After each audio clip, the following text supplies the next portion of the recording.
उत्तर प्रदेश में एसआईआर को लेकर लगातार घमासान जारी है। ग्रेटर नोएडा में 60 बीएलओ और 7 सुपरवाइजर्स पर एफआईआर दर्ज की गई है।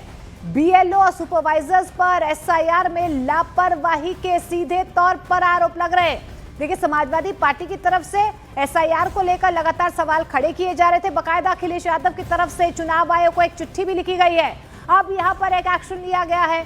ग्रेटर नोएडा में 60 बीएलओ और 7 सुपरवाइजर्स पर एफआईआर दर्ज की गई है। बीएलओ और सुपरवाइजर्स पर एसआईआर में लापरवाही के आरोप लगे हैं। और पश्चिम बंगाल के बाद अब उत्तर प्रदेश में एसआईआर पर सियासी घमासान शुरू हो चुका है और इसकी शुरुआत की है समाजवादी पार्टी ने। समाजवादी पार्टी के मुखिया अखिलेश यादव ने इस मुद्दे पर बहुत बड़ा बयान दिया है। उन्होंने आरोप लगाया है कि 2024 की हार को जीत में बदलने के लिए बिहार मॉडल पर उत्तर प्रदेश में एसआईआर करवाया जा रहा है, जिस पर केशव प्रसाद मौर्य ने पलटवार करते हुए कहा कि रामद्रोही और बाबर समर्थक को जनता जवाब देगी। सबसे महत्वपूर्ण बात यह है कि भारतीय जनता पार्टी, उनकी सरकार, उनके अधिकारी और चुनाव आयोग मिलकर के ये तैयारी कर रहे हैं कि 2024 में जिन विधानसभाओं में समाजवादी पार्टी जीती है, इंडिया गठबंधन जीता है, उन विधानसभाओं में 50,000 से ज्यादा वोट काट दिया जाए एसआईआर के बहाने। यही यूपी में हो रहा है, यही वेस्ट बंगाल में तैयारी चल रही है। तो इसलिए हम लोग सावधान हैं।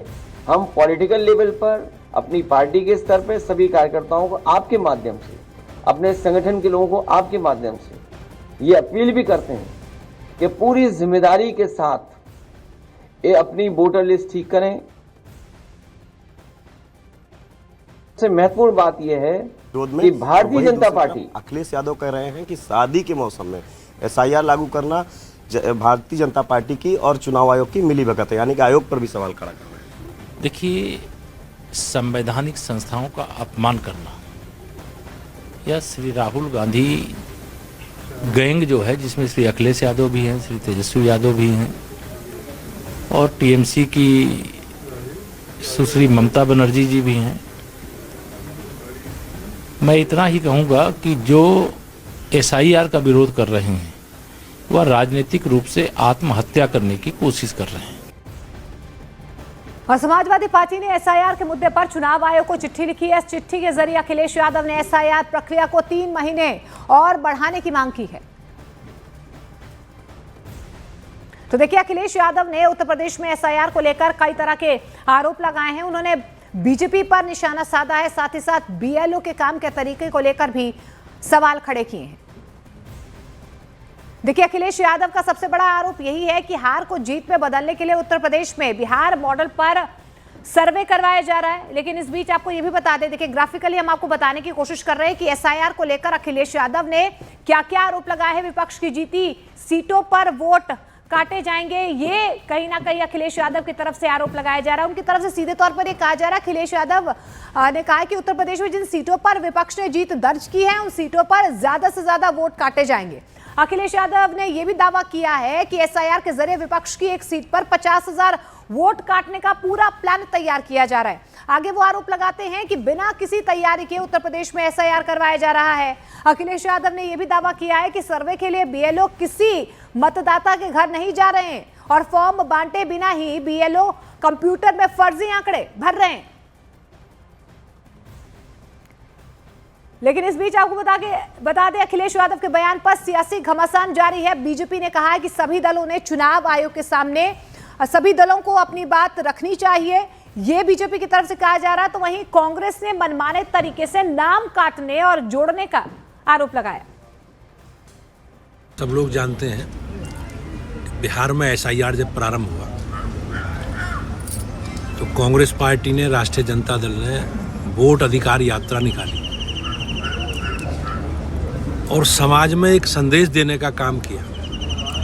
लेकिन जब फाइनल ड्राफ्ट मतदाता सूची का प्रकाशित हुआ तो किसी भी राजनीतिक दल ने उस पर कोई आपत्ति नहीं की।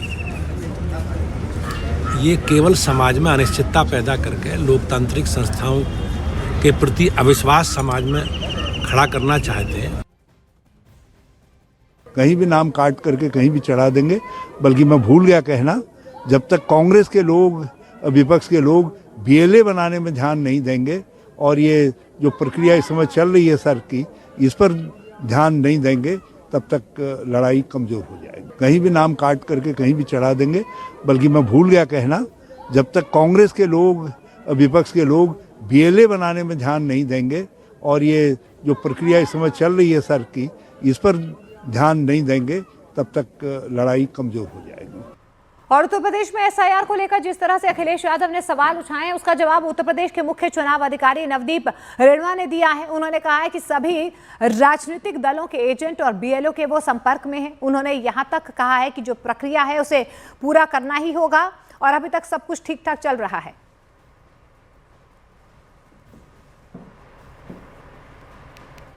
चुनाव अधिकारी मौजूद हैं नवदीप रेणुआ साहब। सर, एसआईआर का काम बदस्तूर जारी है और जो विजुअल्स आ रहे हैं जिलों से, हम देख रहे हैं कि बीएलओ लगातार काम कर रहे हैं। क्या अपडेट आप तक अभी तक मिला है सर? देखिए, मैं आपको बताना चाहूँगा, आज 22 नवंबर को दोपहर 2 बजे का जो रिपोर्ट मेरे पास है, उसके अनुसार उत्तर प्रदेश में 2 करोड़ 18 लाख से ज़्यादा वोटर्स के गणना फॉर्म वापस लेकर उसको डिजिटाइज कर दिया है हमने। और तेज़ी से डिजिटाइजेशन का काम चल रहा है, तेज़ी से फॉर्म्स वोटर से वापस इकट्ठा करने का काम चल रहा है। हमारे हिसाब से जो रिपोर्ट आई है ज़िलों से, हमारा 98% का फिगर है जो फॉर्म्स बट गए हैं।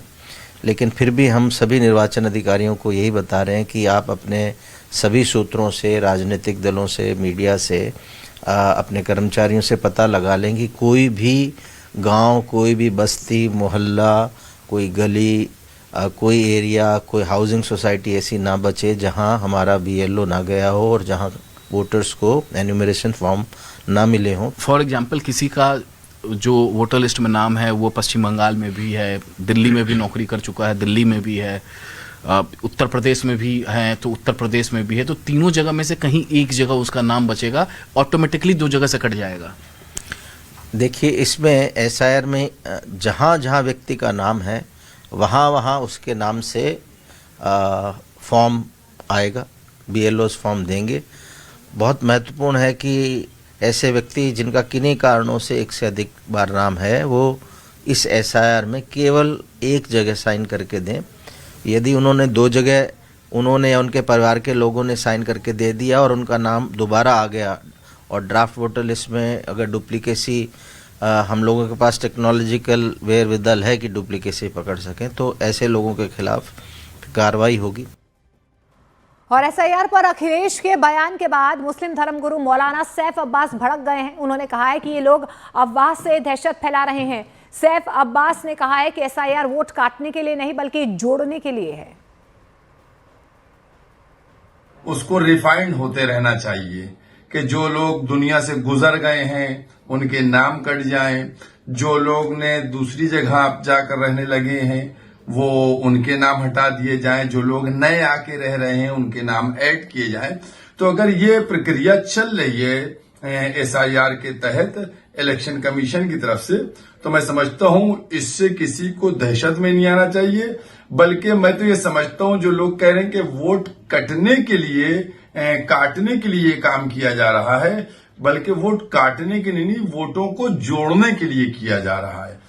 और एसआईआर पर झारखंड के मंत्री इरफान अंसारी का बयान सामने आया है। इरफान अंसारी ने कहा है कि अगर एसआईआर को जबरन लागू किया जाता है तो हमें इसका बहिष्कार करना चाहिए। उन्होंने यहां तक कहा कि जहां भी एसआईआर जबरन तरीके से लागू किया जाए वहां हमें चुनाव नहीं लड़ना चाहिए और राहुल गांधी के साथ मिलकर एसआईआर का विरोध करना चाहिए।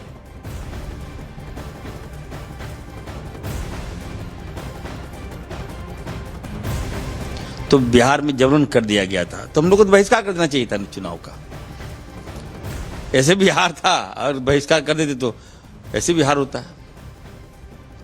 तो हम तो कहेंगे कि जहाँ जहाँ एसआईआर जबरन लागू करेगा तो हम मांग करेंगे राहुल गांधी जी से कि सर हम लोग चुनाव में मत जाइए। दे दिए ना सभी राज क्लीन स्वीप, यही चाहता है ना लोग, दे दिए एक बार, चलो तुम ये लोग राज करो। और हिंदुस्तान में क्या, पूरे देश में तुम एसआईआर लागू करो, बहुत मजबूत है भाजपा के नेता, पूरे देश में चुनाव करा लो, हथियार लो पूरे देश को। और झारखंड के मंत्री इरफान अंसारी के चुनाव बॉयकॉट वाले बयान पर बीजेपी ने निशाना साधा है। प्रदीप भंडारी ने पोस्ट कर लिखा है कि राहुल गांधी की कांग्रेस उस छात्र की तरह है जो परीक्षा छोड़ना चाहता है क्योंकि वह जानता है कि वह फेल हो जाएगा।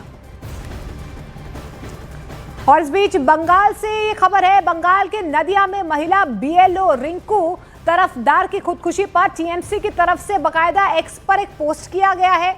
चुनाव आयोग और बीजेपी पर निशाना साधा गया है।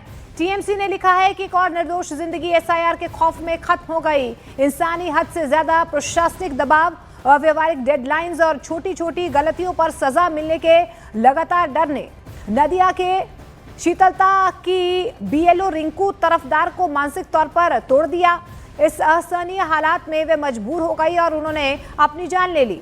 चुनाव आयोग की जटिल डिजिटल प्रक्रिया, नामुमकिन टाइमलाइन, सजा का डर और रात भर की निगरानी, ये सब हमारे वर्कर्स पर एक तरह का मानसिक अत्याचार है और ये बिल्कुल बर्दाश्त नहीं किया जा सकता है। जब बीएलओ इस अमानवीय दबाव में अपनी जान गंवा रहे हैं तब बीजेपी इस घटना का राजनीतिक फायदा उठाने में लगी हुई है। यही है बीजेपी की क्रूर, अमानवीय और गैर जिम्मेदाराना राजनीति का असली चेहरा।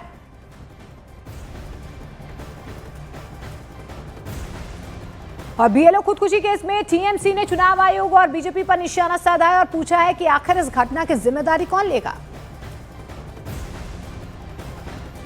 एक तरफ common genuine Indian voters, citizens, they are committing suicide, दूसरे तरफ बीएलओ, वो लोग सुसाइड कर रहे हैं। और भाजपा यहां पर जो स्टेटमेंट कर रहा है, ये मौत के ऊपर, उनका फैमिली के ऊपर वो इंसल्ट कर रहा है। और बीएलओ सुसाइड केस में बीजेपी ने ममता बनर्जी पर निशाना साधा। प्रदीप भंडारी ने एक्स पोस्ट पर लिखा है, ममता बनर्जी और टीएमसी अवैध घुसपैठियों और उनके गठजोड़ का पर्दाफाश होने से घबराई हुई है और एक साजिश रचने की कोशिश कर रही है। उनके पहले के दावे का पर्दाफाश स्वर्गीय प्रदीप करके परिवार ने किया था। अगर ममता बनर्जी को बीएलओ की परवाह होती तो वह बीएलओ के बकाये 18,000 रुपए जारी कर देती। 8 लाख राज्य सरकार के कर्मचारियों को महंगाई भत्ते से वंचित नहीं किया गया। ममता बनर्जी घबराई हुई हैं। वो पहली बार एक साफ सुथरी मतदाता सूची के साथ बंगाल चुनावों का सामना करेंगी। वो दबाव बना रही हैं, धमका रही हैं और अपनी राजनीतिक चालों में हर संभव कोशिश कर रही हैं। बंगाल तुम्हें हरा देगा, ममता बनर्जी।